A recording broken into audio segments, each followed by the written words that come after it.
Hello लोगोफोर नोंथांमोनखौ आरोबाव आंनि बे गुबुन मोनसे गोदान भिडिअआवहाय बरायहरनाय थाबाय दे। स' नोंथांमोननिसिम आसा खालामो भिडिअखौ जागायनायनिफ्राय जोबजासिम नायलांगोन होननानै। एक्चुअली नोंथांमोनाथ' भिडिअनि टाइटेल एबा थाम्बनेइलाव नायनानै मोनथिखाबायानो जानांगौ दे दिनै आं मा भिडिअनि सायावहाय आपडेटखौ लानानै फैदों।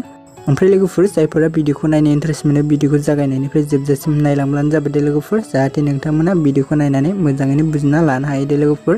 ओमफ्राय लोगोफोर जायफोरा दासिमबो जुदि चेनेलाव भिडिअखौ गोदानै नायगासिनो दङब्ला चेनेलखौ साबस्क्राइब खालामना लाबानो जाबाय दे लोगोफोर, जाहाथे आंनि गोदान भिडिअफोरनि आपडेट होनायखौ नोंथांमोना बयनिख्रुइबो सिगांग्रो मोननो हायो दे लोगोफोर। ओमफ्राय लोगोफोर नोंथांमोननिसिम गिबियावनो निमाहा बिग्रोनाय जायो दे, भिडिअफोरा माबा मोनसे गोरोन्थिफोर जालांब्ला नोंथांमोना निमाहा होबानो जाबाय दे लोगोफोर। एक्चुअली लोगोफोर आं दिनै मोनसे बर'नि आबुं सावथुननि सायाव नोंथांमोननिसिम आपडेटखौ लानानै फैदों दे लोगोफोर। ओमफ्राय लोगोफोर जोंहा MB फिल्म प्रडाक्शन इउटुब चेनेला जों बर' आबुं सावथुननि पार्ट 11 भिडिअखौबो रिलिज खालामना होबाय दे लोगोफोर। स' लोगोफोर जाय बिथांमोना दासिमबो जुदि बे पार्ट 11 भिडिअखौ नायाखै अब्ला नोंथांमोना MB फिल्म प्रडाक्शन इउटुब चेनेलाव थांनानै नायहैबानो जाबाय दे लोगोफोर। ओमफ्राय लोगोफोर बे भिडिअनि डिसक्रिपसनावबो आं लिंक होनानै होदों दे लोगोफोर। स' नोंथांमोना बे लिंकआवबो थांनानै नायहैनो हागोन दे लोगोफोर।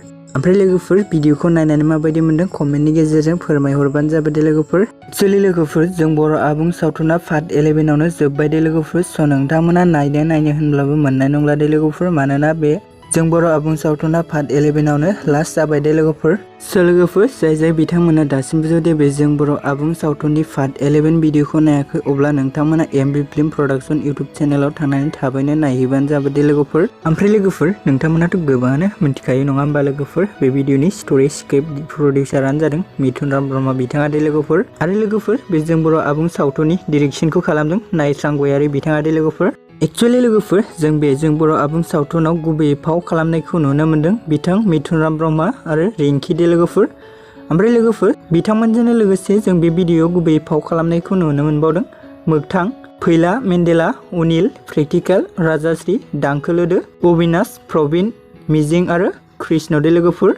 ओमफ्राय लोगोफोर जों बे आबुं बर' सावथुनाव बर'फोरनि गोजाम आरो गोदान आर्टिस्टफोरनि जों गोबां फाव खालामनायखौबो नुनो मोन्दों दे लोगोफोर। ओमफ्राय लोगोफोर बे भिडिअनि माखासे मिउजिक भिडिअफोरनि मेथाइखौ रोजाबदों निथामुनि, उत्तम आरो सिमांसा बड'सा दे लोगोफोर। स' लोगोफोर बिदिब्ला दिनैनि आपडेटआ बेखिनियानोमोन दे लोगोफोर। स' नोंथांमोननिसिम आसा खालामो भिडिअखौ नायनानै मोजां मोनबाय। भिडिअखौ जुदि नायनानै मोजां मोनदोंब्ला अन्नानै चेनेलखौ साबस्क्राइब, भिडिअखौ लाइक आरो कमेन्ट खालामबानो जाबाय दे लोगोफोर, मानोना नोंथांमोननि सापर्ट आरो मदद मोनोब्लासो आंबो गोदान भिडिअफोरनि नटिफिकेसन बा आपडेटखौ नोंथांमोननिसिम शेयार खालामबाय थानो हागोन दे लोगोफोर। स' लोगोफोर भिडिअखौ बेखिनिसिम नायनायनि थाखाय नोंथांमोननिसिम रोजा साबायखर थाबाय दे। गोजोन्थों आरो लोगो मोनबावगोन माखासे गुबुन भिडिअफोरजों।